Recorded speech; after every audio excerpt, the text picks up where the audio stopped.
On passe au suivant.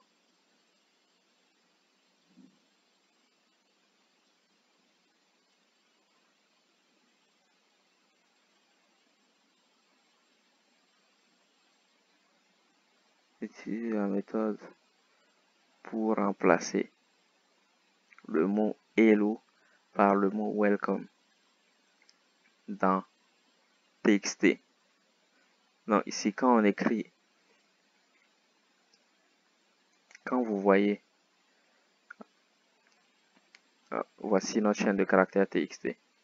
Donc ils disent TXT est égal à, ça veut dire qu'il sera un nouveau truc. On va le transformer, on va le modifier ici et ça sera la nouvelle valeur de TXT.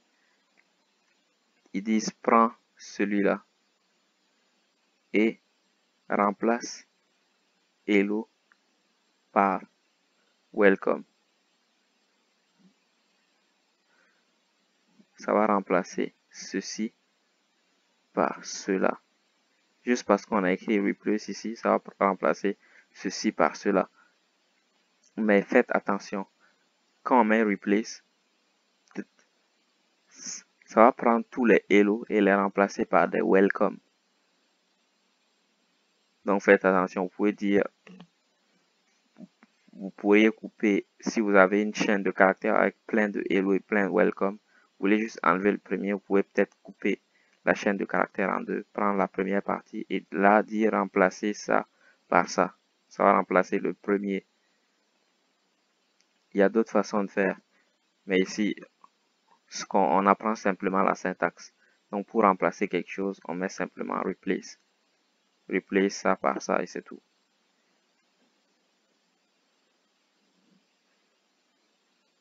Convertir un TXT en uppercase. Vous voyez ici comment on écrit. On déclare la variable, puis on dit TXT égale. Tu dis TXT, cette variable-là, on va lui assigner une nouvelle valeur. Et là, ça peut être quelque chose qui dérive de ça. On va peut-être modifier ça. Ils disent transformer-le en uppercase. Donc, comment écrire ça? C'est délicat. Ouais, on va mettre TXT point tout, le premier minuscule, ensuite U majuscule et C majuscule. Il faut l'écrire vraiment comme il faut, sinon ça ne marchera pas, ça va vous afficher une erreur. Tout uppercase. J'ai dit prends cette chaîne de caractères là et mets tous les caractères en lettres majuscules. Ils sont en minuscules ici, mets-les tous en majuscules. Uppercase, c'est ce que ça veut dire. On passe au suivant. Lowercase, lowercase c'est la même chose.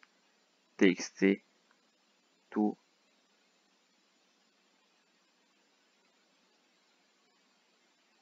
Lowercase. Hop, vous voyez, le L doit être majuscule. Comme pour uppercase c'était majuscule, lowercase aussi c'est majuscule. Ça veut dire prends toutes les lettres ici et transforme-les en lettres minuscules. Ceux qui sont en minuscules restent pareil, mais ceux qui sont en majuscule doivent devenir minuscules. C'est ce que ça veut dire. On passe au suivant. Les tableaux. Si trouver la valeur Volvo dans voiture, dans cars, ici, pour accéder à cette valeur-là, on va d'abord dans cars, donc on dit cars ici, puis on met les crochets comme ça, position 1. Alors, quand on fait de la programmation d'habitude, dans le langage JavaScript en tout cas, il y a des langages où on commence à compter à 1. Dans le langage JavaScript, on commence à compter à partir de 0. Ça veut dire que ici, ça sera 0.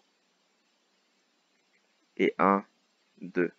Donc pour accéder à celui-là, on dit va dans cars et la case numéro 1. Voici 0, 1. Donc il va prendre Volvo.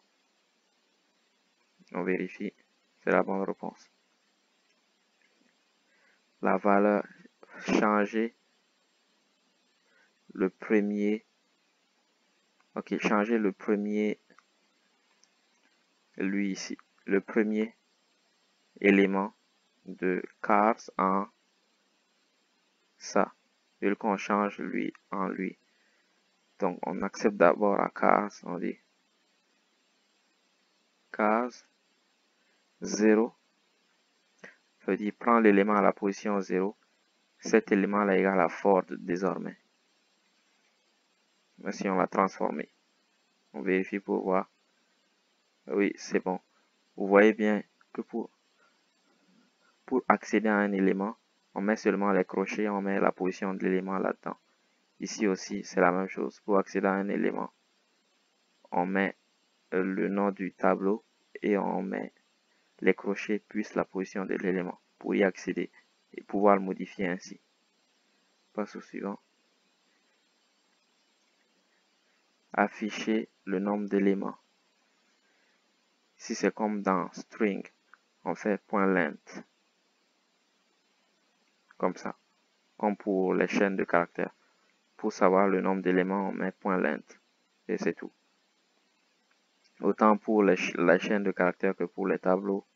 Si on veut connaître le nombre d'éléments qui y a dans un tableau, on met le nom du tableau, .length. Si on veut savoir le nombre d'éléments qu'il y a dans une chaîne de caractères aussi, on met le nom de la chaîne, .length. Vérifie pour voir. Et c'est correct. Passons au suivant. Utiliser la bonne méthode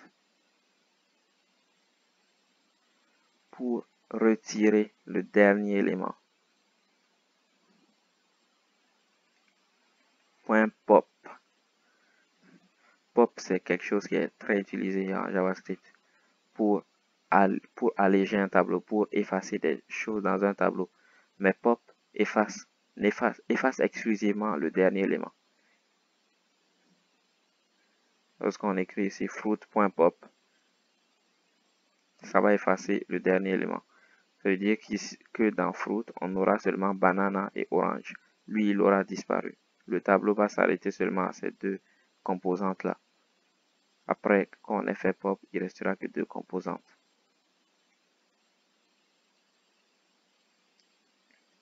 S'ils disent utiliser pour ajouter push. Et push, lui, il a tendance à mettre les éléments devant. Pop, il enlève derrière. Push, il met devant. Lorsqu'on veut mettre quelque chose, une nouvelle variable, on met ça. Fruit.push kiwi. Ça veut dire qu'il y aura désormais dans le tableau fruit, il y aura kiwi, ensuite banane, ensuite orange, ensuite apple. Ça va le mettre en avant ici.